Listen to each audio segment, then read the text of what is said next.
Okay, hello guys. Welcome back. I have had a weird week. I've had a weird life, actually. You know what? It's not just this week that's weird. Everything is weird. But these past days I've had some thinking to do. I had a little dip, and I'm just today now starting to get back on track. So I'll probably talk about that in the next one. Anyway, today I came prepared. So I've written down some notes that I'd like to talk about to try and make this a little bit more, not blah blah. Today we're going to be talking about dating habits, red flags, and why I think that I'm going to stop dating. I haven't really been dating, more that I'm not going to go with a date with a guy and have the belief that this might be a future partner. I'm going to start talking about why this is not the period of my life for me to date. And this is coming from a relationship gal, because I love relationships. And that's why maybe it's more for me to be single and just be with myself. First of all, I realized that I don't have the time and I don't have the energy. An example is this guy that I met, and he was interested in me. And he really wanted to take me out on a date. And I was like, you know what? Like, what's the worst scenario? Worst case scenario, it's boring and I get to have had something to laugh about, And I was thinking maybe a lunch, not like this full-blown evening. He calls me, he's like, okay, what are you doing today? Do you want to meet up today? And I said, I'm sorry, I can't do it today, because I have to clean my apartment and take a shower. That's it. That's what I had to do, plan the whole day. There was nothing I was cleaning for. There was no guests visiting or something like that. It was just me feeling like I really want to get this done today, and this is what I enjoy. I can't even postpone cleaning in my apartment and taking a full shower with like an hour or two, because I don't know. It's like, if I have 1 hour, if I've done everything I need to do for the day and I have 1 hour to spare, yes, then if that times that exactly. But if it doesn't time that exactly and I have my plan of the day, I don't want to do it. And I was talking to someone and I was like, I don't have the time to date. I don't have the time for a relationship. And he said, well, it's not about if you have the time. Everyone has the time. You just have to prioritize. And I said, yeah, I don't think I want to prioritize that. I don't think I want to prioritize anyone other than myself in my life. I don't want to have to compromise with anyone right now. I don't. I have been in a relationship from I was 11 years old to I was 15, and then from 15 to 20, and then from 20 to 21 to 22, and I'm 23 now. So I've been single for like 6 months since I was 11. And I'm so used to prioritizing and compromising, not prioritizing someone else's needs over my own, but yes, I did do that as well.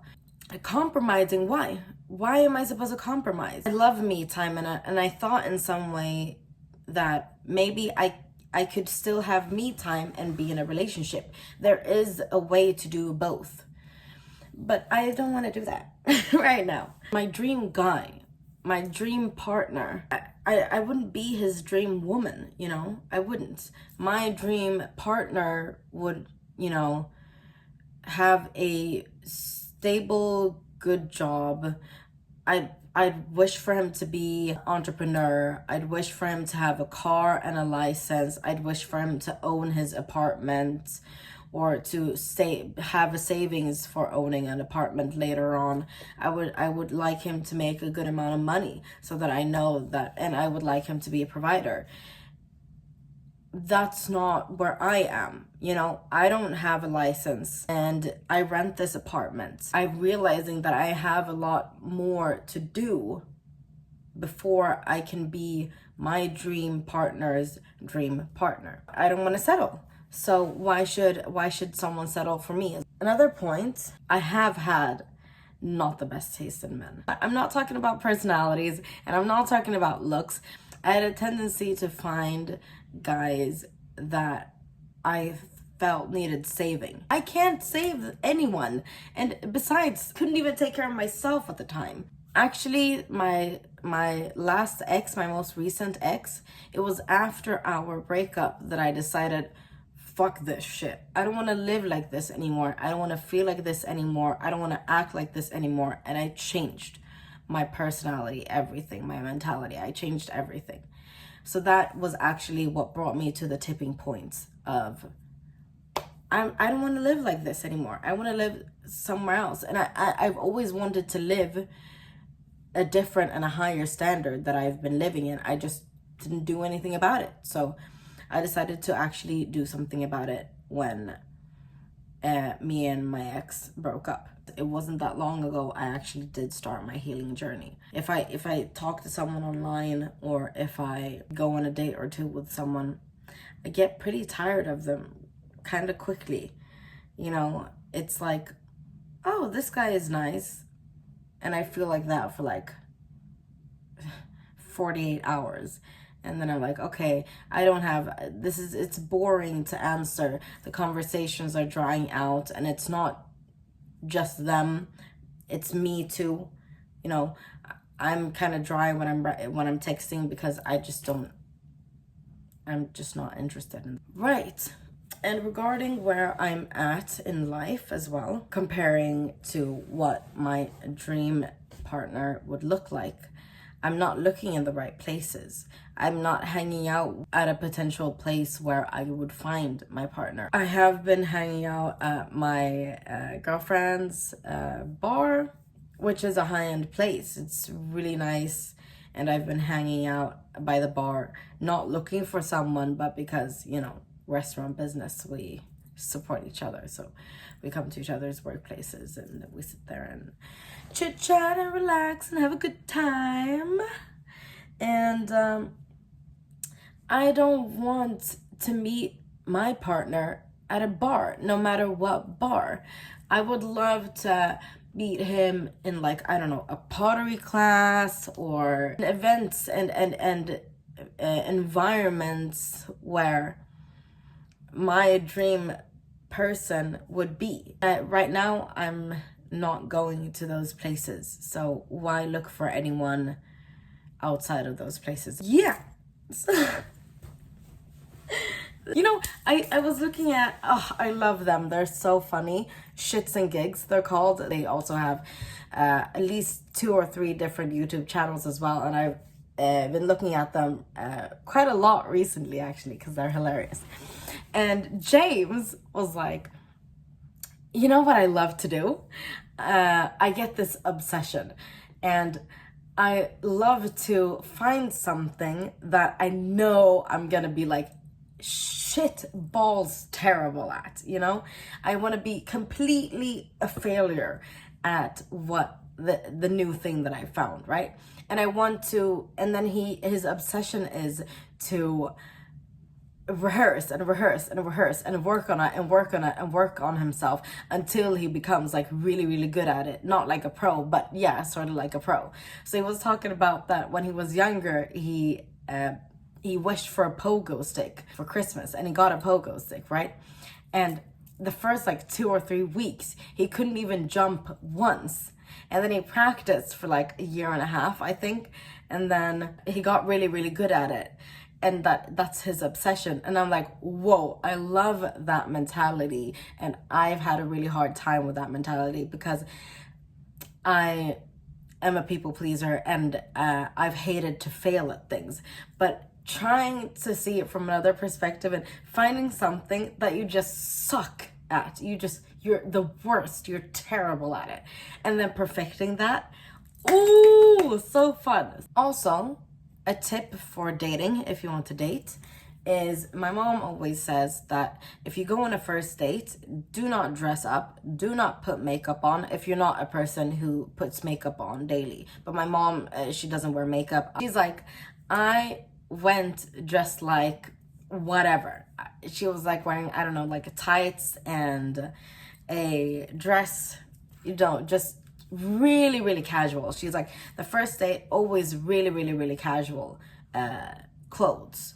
Because if this is a partner that is potential for me spending a lot of time with and a long time with, then why should his first impression of me be me like full glam dressed up, blah blah blah blah. His first impression of me should be me just like me in my casual setting, because that is the person that he's gonna spend the rest of his life with. Well, on the second and the third date, then you can go all in, but the first date, always dress just comfortable and casual so that they can get the best first impression of you. If it was turned around, I would have liked the same thing.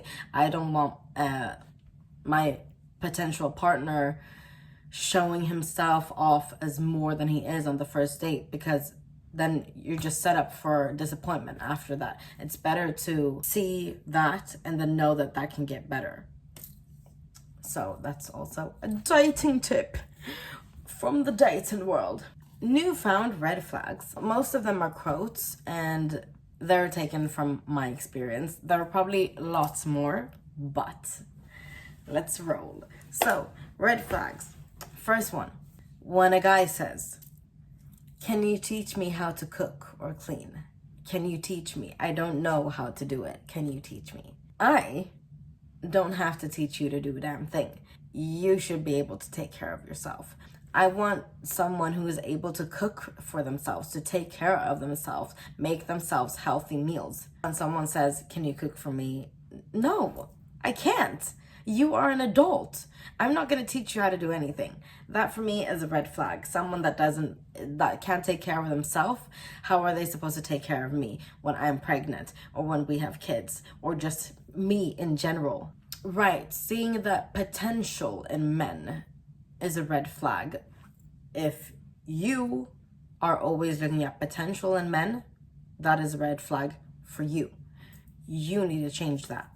And men who are, or partners who are speaking of their potential, but can't you see potential in me? Well, yes, every single human being has potential to become great at whatever they would like to become great at.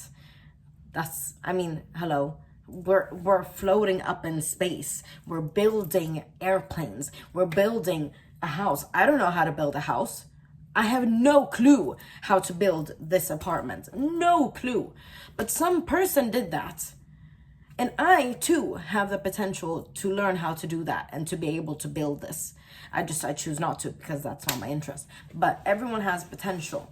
And falling for someone's potential is like going to a restaurant and ordering food that is undercooked and tastes like shit and being like, well, it had potential to taste good, so I'm gonna give them 5 stars. No. What? What do you mean? What do you mean? It tasted like shit. Why are you gonna say it has potential to give that 5 stars? That's insanity. If it tastes like shit, it's shit. Anyone who mentions potential, that's for me is a red flag. A lot of talk, little action. And that's the same thing that goes with potential. A lot of talk and little action. I did this before. For example, if a guy was interested in me and he said, are you interested? And I tell him, no, I'm not interested in you. I'm sorry. Oh, how come? Well, I would like my potential life partner to have a driver's license and a car. Oh yeah, but well, I did start studying for my driver's license, but then something came up. Okay, but that's what I'm saying though. It doesn't matter. A red flag is, I did that before. But why are you talking about things that you did before? Why are you not talking about things that you're doing right now? I'm still working on my website. And you can, if for example, if you are someone who wanted to build a website and you lost track of your business that you were starting because life just happens sometimes. Instead of saying, oh, well, I did that before, say, you know what? I have this goal to start my own company, and for now, I'm doing this and this and this to get back on track. That's better. I'm doing this and this and this to get back on track than I did that before. That, because before is before. The past doesn't exist. The future doesn't exist. We're talking about now. I want to see what you can do now. And that is also probably what partners want me to talk about as well. And I was planning to buy you flowers. I was planning to take you out on a date. I was planning to, good that you thought things in your head, but I need to see actions. So that for me is a red flag. Me, I am not a realist. I called myself a realist before I started my healing journey. And I thought that being a realist is something that is good because you're thinking realistically. But realist is, for me, my way of thinking realistically was negatively. Someone saying, you know what, I'm a realist. I'm not. I'm delusional as shit. I'm very delusional. And that has helped me get to where I am right now. And that is going to help me and make my life so much greater than it already is. And it is amazing now. Thank you. So I'm delusional. To find someone who is saying that they're a realist, I don't like that. Because when I say I want to become a female NBA player when I'm 157 centimeters tall, I don't want someone saying you can't, because I'm a realist and you're not tall enough. I want someone to tell me, hell yeah, let me pay for a tutor, a coach for you. Let me pay for a coach. Let's make that happen. I don't want someone telling me I'm a realist, you can't do it. If they speak about themselves like they can't, they're gonna speak that way about me as well. They can do anything they want, I can do anything I want. I don't wanna hear anyone saying, but I can't become rich because I can't do that because I don't have the money for it. You can do it. There is always a way. I don't like I can't, because that is gonna affect me, and that is gonna make its way onto me. And I am in the mentality of I can. I don't want to be with someone who says I can't, because I can do. If they say, oh, well, we can't because we are stuck in this 9-to-5 system, we can't. You can't. I can. You can choose to not want to, but I can. And that is going to affect me too much if a person thinks that way. I don't want to be close to someone who thinks that way. Same thing with when I get a job.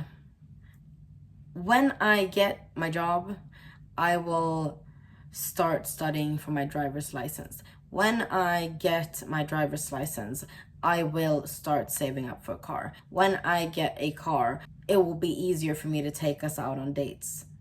No? Take me out on dates now. I don't want to hear when I don't want to hear when because that is just another way of saying, can't you see my potential? I want to see what you bring to the table right now. Also, obvious one, 50-50 man. That is a red flag for me. I don't want a 50-50 man. I don't want to hear someone saying, I also have dreams. I'm just like you, I also have dreams. I can imagine things too. That's great that you can do that. But it's one thing to have dreams, and it's another thing to act on and strive towards those dreams and those goals. Because I think that everyone has dreams and goals. It just depends on if you get there or not. Almost done. People with trauma in general. And wait a minute. Just let me say something, okay? Just let me finish, okay? I have had a lot of trauma in my childhood and in my life. finding someone who has also been through trauma, that's just minus minus. That's not gonna work. Sometimes you do need to find a partner who has not been through trauma when you yourself have been through a lot of trauma, because then you'll realize that the things that you went through when you were younger are not normal, because they're not normal. And she told her boyfriend at the time about the way she grew up, right? And people around her, her friends, when she grew up, went through the same thing, because that's why you become friends. Because you become friends with the people that are like you and are similar to you and have the same mentality that you have. And usually you've all have to been through similar things. And same with me and my friends. And when she spoke about it, he was like, what the fuck? And she was like, yeah. And he's like, that's not normal. And she was like, is that not normal? You know, because that's all she's known. You need to find someone who's not been through trauma, because if this is all you've known, don't you want to be with someone who knows this much and can help you realize that these things are not normal? And the last thing I wanted to mention was men who don't respect women. And I know it's very obvious. I'm just saying, when a man respects a woman, you see it. Got cut off because I don't have any storage left on my phone, so I'm gonna do this pretty quickly. Respect of women. So for example, if I tell a man, you know, I'm on my period and it hurts, for example, if he says, oh, don't talk about it, you kind of get a sense of how he feels about women, you know. Or he could be like, oh, I'm so sorry to hear. I can't believe, I can't imagine going through that every month, and trying to, you know, help you, buy you chocolates, tuck you in bed, watch some TV with you, respect that, and stuff like that. You can tell when a man doesn't respect women. And if you're DMing each other and you're sending memes and videos to each other, you can tell by, you know, pictures that he likes, people that he follows. You can tell what that says about his respect in women. It's just, and I know that these are given, but Jesus Christ, if he follows like 150 people who are just chicks in bikinis, then, you know, you kind of understand what that says in his values and the way he respects women. You can tell, you know, I can really tell when someone respects women and when they're raised right. First of all, just carrying of bags in general, that they take your bags if you've gone out shopping, or if you've bought some food, if they carry the bags, if they open doors for you, if they let you get on the bus first or enter doors first, you know, you can tell a lot by that. So as soon as you see that, you know, just think about it. Just keep it in mind when you're dating. You can tell. It's very easy. And please, dear Lord, don't be desperate to date someone. What? There are like a billion people and men out there for you. This is not the one. I'm just saying, if you're sitting here, then he's not the one. He's not the one for you, honey. Anyway, I'm gonna try to find some more storage somewhere on my phone. Okay, I love you guys so much. Kisses.